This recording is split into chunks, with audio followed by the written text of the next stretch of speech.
Jungle. Audio Jungle. Audio Jungle.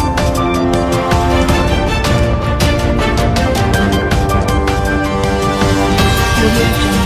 Audio Jungle.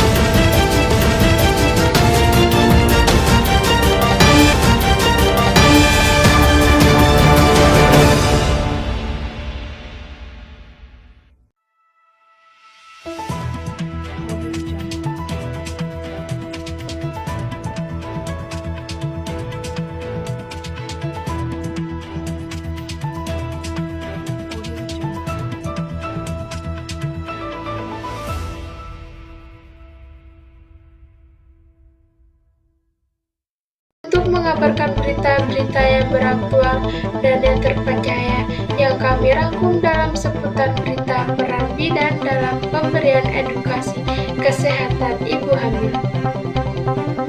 Bidan tidak hanya membantu persalinan, tetapi juga menjadi edukator kesehatan utama memastikan ibu hamil mendapatkan informasi lengkap tentang nutrisi tanda bahaya kehamilan, persiapan persalinan dan perawatan pasca persalinan. Edukasi ini sangat penting untuk menjaga kesehatan ibu dan janin, mengurangi resiko komplikasi dan meningkatkan kualitas hidup ibu hamil serta bayi baru lahir. Kita harus berikan nutrisi yang tepat. Jadi pembentukan generasi yang tepat itu kalau kita berikan nutrisinya pada trimester 1, 2, dan 3 sebenarnya sudah terlambat karena sudah terbentuk janin. Yang paling tepat adalah kita berikan nutrisi even itu jauh sebelum dia hamil. Jadi calon ibunya kita harus sehatkan dulu. Nah itu adalah salah satu yang paling krusial untuk kita mencetak generasi bangsa yang kualitasnya baik menurut saya. Jadi tapi yang paling banyak terjadi kan orang datang ke saya udah hamil duluan. Ya, jadi malah bukan trimester pertama tuh yang datangnya, malah trimester ketiga. Bilang, "Dok, saya minum vitamin apa ya yang bagus?" Aduh, aku mau bilang udah telat, Bu. Harusnya ngomong ini sudah dari sebelum hamil, bahkan sebaiknya sebelum hamil. Jadi kita prepare ibunya sehat, fisiknya baik, mentalnya juga baik. Tapi kalau sudah datang dengan trimester 1, 2, 3, ya kita support pada saat itu juga.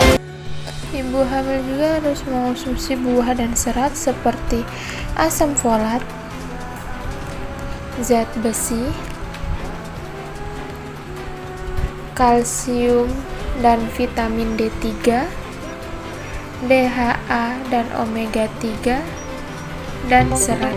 Selain itu, bidan juga berperan dalam perencanaan persalinan, di mana mereka membantu ibu hamil dan keluarganya untuk mempersiapkan diri secara fisik dan emosional untuk menghadapi hari kelahiran. Sebagai tenaga kesehatan yang dekat dengan masyarakat, bidan juga mampu memberikan edukasi yang kontekstual dan berbasis budaya sehingga lebih mudah diterima dan dipahami oleh ibu hamil dan keluarganya.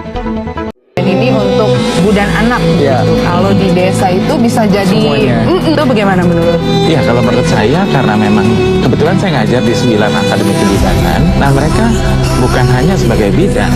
Dan yang menarik sebenarnya adalah database. Ternyata ibu melahirkan itu 70% lebih banyak ke bidan. 30% ke dokter dan 3% masih ke dukun.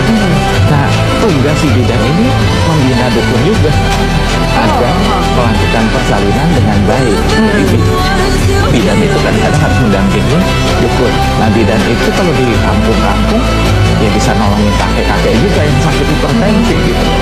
Bisa juga nolong ibu-ibu yang kencing manis gitu. Jadi tugas bidan di lapangan itu sangat berat gitu. Jadi kita harus membanggakan, mengucapkan terima kasih di Hari Bidan pada.